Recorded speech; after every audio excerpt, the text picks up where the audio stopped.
Okay, today my guest, and this is her second appearance on the podcast, is Ericka Adler. She's a shareholder at the law firm Roetzel, and she leads what do you lead the healthcare division? Am I saying that right? Yep, healthcare practice. Okay. And just a short blurb on the firm. I think you guys represent, can you tell me again, how many private practice physicians do you represent? So we represent about 10,000 healthcare providers, meaning doctors, dentists, and other licensees. And we Yep. do everything for them that a healthcare practice might need. Yeah. And I think you've been practicing law 20 years plus. Well, yes, let's just say it like that. Yeah, and I stole that from No your need to bio. date But myself. Yes. no, don't want to date, but I just want the audience to know this is not Yeah, your first rodeo, correct. and the purpose of this quick podcast is, the first time I spoke to you, I found you because I don't even know how I found you, searching the internet and said, "Hey, our audience is starting to talk a lot about the MSO world, and one of them is selling out to an MSO for the first time. A few of them are banding together and want to start their own MSO. There's another group who's also, they're joining together. So the last conference I went to, lots of talk about the MSO path and what that means, and people kind of going to war against, over the subject of it's terrible for the doctor. No, it's fantastic for the doctor. I have my own opinions and thoughts, but I want to ask you, number one, what is the landscape with MSOs, and what are you seeing day to day from your perspective? So MSOs mean a lot of different things. I feel like I might have said that last time too. MSO stands for Management Service Organization, and we tend to use that in a variety of different ways. So sometimes we might use it just to centralize management to manage a variety of different practices. So sometimes it's just a management tool. Other times it allows somebody who is not a licensed person to participate in running a practice and therefore participate in the profitability of a practice. So, for example, I'm not a doctor, but if I wanted to own a practice in most states, I could not. No matter how much I'm contributing to the success of that practice, I could not own it. But if we were to set up an MSO, I would be able to enter into a management agreement with that practice and in a legally compliant manner pull out the maximum amount possible based on the services I'm rendering. And that profit is something that I can share in. So there's some nuances, but that is the way that non-physicians can share in the profitability, so to speak, of a medical practice that they can't own. And that is used just by physicians day to day when they're doing deals with other physicians and non-physicians, but it's also the main mechanism that we see in private equity deals. So you have a private equity company coming in, they can't own that practice. So what they do is they set up an MSO. The MSO usually will acquire the hard assets and it'll sit in the MSO, and then they'll have a management agreement back to the actual practice entity, and that management agreement might have the space and the equipment, etc., going back to the practice, and then they get paid for that. So that's one of the things that they pull money out for, in addition to everything from billing, collection, marketing, etc. So they're really pulling out tons and tons of money because they're providing everything, and it's at that MSO level that everybody can participate. So that may be kind of an oversimplification, but we are seeing it used in many different ways. Those are just some examples, and not just in medicine. Obviously, we see the same thing in other specialties as well. But it is the number one and really the only approach for private equity to acquire, even though they may not call it an MSO, right? They might call it a holding company or something else, but it's really the only way for these private equity companies to control, so to speak, and own an interest in these practices. So when a doctor says, they're buying 70% of my practice and I'm going to own 30%, they don't really mean that. You're going to own the practice, but they will control it through the management arm. And in the management entity, that's where they own 70 and you own 30. So it's really just the nuances and understanding the language. But I think, hopefully that explains where that MSO fits in. Yep. Yep. And it seems like a couple of paths. You've got the solo practitioner who's been practicing for a few decades, and they're saying, hey, my options from here are try to sell to another doctor, just retire and close the thing up. Or I've got these guys calling me saying, hey, we'll buy you for 4 times EBITDA, 5 times, whatever the number. There's that. And it seems like what's going on is some groups are getting savvy to that, saying, hey, I see the game. I think the game is you get a group together, you take all the EBITDA, you have some economies of scale, you have some centralized management, you have maybe some power with contracts now, maybe some help with HR. But what we're trying to do is offload some of the work the doctor doesn't want to do, let them practice medicine, let the business people, management do what they do and run a more efficient business. And for some, get this thing to $30 million of EBITDA. And that's when you now have the attention of the next tier of private equity. Is that basically the kindergarten Absolutely. version? I mean, a lot of people get this idea. I mean, you could sell out and have a lower EBITDA, but what these private equity companies do is they gather the different practices, then they roll them up and they sell them to bigger private equity. That's the whole point, right? They take the initial investment of their investors, they grow it, then they sell it and they return the money back to their investors, right? So you can certainly do some of the earlier levels of that on your own by bringing together practices, making it a bigger pot, so to speak, and then selling it to a bigger buyer. Absolutely. And some doctors that I work with have kind of cut out the private equity piece, and they have found that just by creating super groups, in many different states, you've got super groups of different specialties, OB-GYN, orthopedics, etc.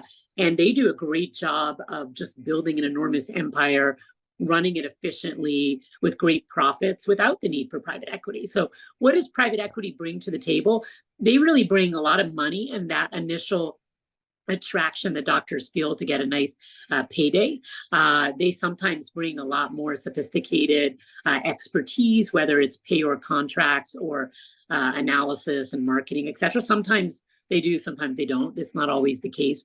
So they do bring certain things to the table, but nothing really that you couldn't recreate if you yourself were a savvy businessman. It's just the most doctors out there are the money looks good to them. They're not sure how to run a more efficient practice. They're tired of all the red tape and administrative hassle. So they want to pass that on. So it's not appealing necessarily for doctors when they have, a paycheck being offered to them to do some of that, but it is very doable. It may take a little bit of time to reach the same numbers that you might have reached if you sold out to private equity, but really all they're bringing is kind of a package of services to the table and saying, hey, sell to us and we'll do a great job and you'll be happy and you'll have money in the bank. That's kind of the whole sales pitch. Yeah. Yeah, it's interesting because this is one. In any other industry it would be different, but in medicine, the management company comes in. Well, they're not going to come in and take over the business. Legally, they cannot practice medicine. So it does seem like the doctor has this moat around. And what it makes me think of, one of my good friends is an optometrist. He's not a client, but we went to dinner and I knew he had sold, quote, sold out. And I said, hey, and I've been kind of studying this for a year. 12 months ago, I didn't even know what MSO stood for. Now I'm a little bit more savvy about it. Tell me, I assume someone pursued you. They offered you a multiple of EBITDA, contract to stay for a few years. He said, that's exactly right. And he's operated his clinic for, I don't know, over 10 years, maybe 20. Right. And he said, I thought forever and ever, there's no way these guys in an office building in New Jersey can run my practice better than I can. And he said, as it turns out, they can run it better than I can. He said, man, Right. it really is. I'm not staying up there in the evenings to work on lenses. I'm not on QuickBooks on Saturday morning. I get to see my patients and pay attention to them and know that stuff is taken care of. And that for me, I was like, oh my gosh, that is that's the good side of it. And I wanted to ask you, because then another buddy said, hey, my friend, orthopedic surgeon in Texas, they sold out to private equity and now he's a little regretful. And I wanted to ask you, what are the instances when the doctor comes back and says, dang it, we should not have done that? Well, I mean, every private equity company is different, and there are some different models. Some of the models you really sell out and you kind of work for them and they take care of everything. There are other models where you're really more in a partnership relationship. They really do want you to just continue running the practice as you did. And so doctors end up kind of still making a lot of day-to-day decisions. And you need to know going into it, if burdens are being taken off of you or not, right? Because a lot of doctors don't really ask those questions or assume that will happen, and that's not necessarily the case. So there are different models. In some cases, doctors, I've never really heard somebody feeling that they're working more, but certainly the same where they thought they were going to be doing less, right? And you have to also understand the financial model. So a lot of times you might get a big payday, but you may not get as much in terms of ongoing compensation, or you might have to hit certain targets to get part of your purchase price down the road, right? And yet those the requirements to hit those targets are sometimes tied to things over which you no longer have control. Things like management of expenses, personnel costs, or whatever it is. So you have to meet targets, but you're not the one controlling some of the factors that allow you to meet or not meet those targets. So I think really just understanding the documents you're signing, having a good team around you. So a lot of doctors are really just kind of blinded by that offer, right? Not necessarily knowing, the strings that might be attached or what's expected of them. I like to focus in particular, 5 years, which is what most groups or private equity are looking for you to commit to once you sell, it is a big chunk of life, right? So what is your life going to be like? Is it worth the money to be miserable for 5 years? And the way we make sure you're not miserable is by really having clear understanding about what your life is going to look like. Are you working the same schedule, taking the same amount of call, taking the same amount of time off, having the right to make decisions about your staffing and the support that's available to you? I really like to focus on those things, because when I do hear regrets from doctors, it's because either they didn't, listen to me, or they gave in on those things for more money or whatever it was. And those are the things that make them unhappy. So those are typically, and then sometimes things happen. I mean, the company said they were going to market you, but they never really did. And you find that after you sell, your patient volume's going down, and then you're taking a draw, but your numbers aren't as high and you're in a deficit situation. I mean, I've had that happen. So why does that happen? So there's, knowing who's your buyer, their past history, their past experience, what other doctors have to say about them after selling. I mean, if you're talking to private equity and they don't want you to talk to any of the doctors that they've acquired, to me, that's a red flag, right? So there's lots of nuances. It's not really just about the money. How they treat you during the process is really important. How their lawyers treat your lawyers. I've had doctors walk away just because they got really bad vibes from the way the business people were talking to them. And if you don't like how they're talking to you now, once they own you, how are they going to talk to you, right? So there's so many different moving parts to think about. So that purchase price is important, but it's just one piece of it. Absolutely. And I assume anything that a doctor would look back and say, I'm a little regretful about this, I assume surgeons who come or physicians who come to you and your firm would help them find those things in the paperwork and say, hey, these things are probably negotiable. So, let's I would assume a lot of it is. Yeah. I mean, the time to negotiate is before you sign, right? So when you do a deal, you're signing your purchase agreement, but you're signing a new employment agreement also. And that employment agreement is like any other employment agreement. It's enforceable. So the parties can mutually agree to change things, of course, but if you signed it, they have a right to hold you to it. And, the fact that they get to tell you when to work, where to work, they set the staffing, they set the schedule, they set the time off. I mean, why would they want to then, obviously they don't want you to be unhappy, but the way they make their money is by being most efficient. And usually the things that doctors aren't happy about are the things that they do to make them you most efficient, right? And to make the most money off of you. So private equity needs to squeeze as much money as they can out of these practices. They've got to take that profit and give it back to their investors. And where are they going to find that profit? That's a good question. Like, if you already are running a super lean practice, what are they going to do to make more money? Like, what is their plan? That's an important thing to ask. And also, when does control over the doctor's decision making, the tests they can order, where they can do their tests, how many tests? You also kind of want to watch out for that. There's a couple cases going on right now where the court is looking at, do these MSOs overstep the line in terms of controlling doctors? We've got something called corporate practice of medicine, which is that very concept why non-doctors can't own practices with doctors. But, the question is, if they're managing you and they're doing all these things, even though they're not doctors, are they still practicing medicine? And so, you want to also be very careful, and the courts are looking at that. So I might have said this last time we spoke, but we have seen some changes in the structure of some of these deals. There's a lot more physician advisory type boards where a lot of decisions are pushed to the doctors to make sure that, the management arm is not overstepping. And that's a really good development for physicians to feel secure that they're not going to have, too much of their clinical life interfered with. And that's something that doctors really should be looking for in any deals going forward. Yeah. And I know we need to wrap up here. I'm very interested. Last time we spoke, you fired off a few of the hottest niches out there. I think plastics was hot, veterinarian was hot. What's hot right now? We are still doing a ton of derm and aesthetic. That to me is like still the number one. Most of my deals are in that area. This past year, we've done a bunch in OB/GYN, which is still pretty hot around the country. And we're seeing a lot of orthopedic. So for me, those are the three big areas. We've done, many other ones, urology, ophthalmology, but those are the three that I see the most LOIs coming in on right now. It could just be a trend for now. Definitely a slowdown, though, for sure, compared to 2022 and even the first quarter of 2023. We're certainly seeing a lot less deals right now.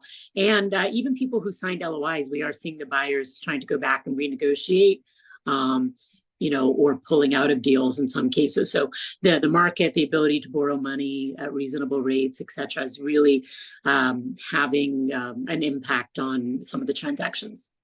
And okay, and last question. What do you think, if you had to predict, what's the next 10 years of it? Is this going to continue and get even more prolific, or is it going to slow down? What do you see? I think things will stay steady, at least for the next few years. I think depending on what happens with interest rates, we could see a pickup.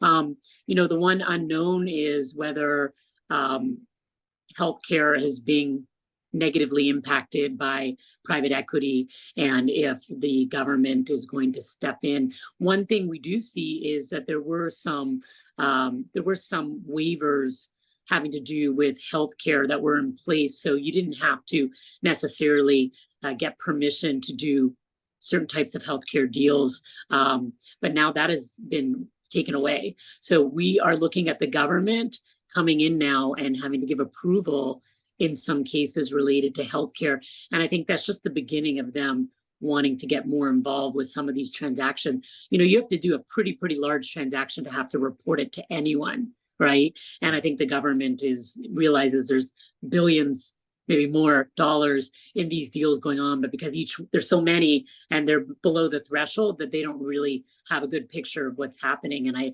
think it's starting to impact healthcare pricing, competitiveness in the marketplace. So we're really going to start seeing some antitrust action as it relates to healthcare and these type of deals more and more. So that's really what I see. It could really cool things off, or maybe create new types of transactions. Investors might be coming in different ways to avoid scrutiny. That's what I'm anticipating. Interesting. Fantastic. Okay, Ericka, thank you again for your time, and I'm sure Anytime. we'll have you on again soon. Great. Take care.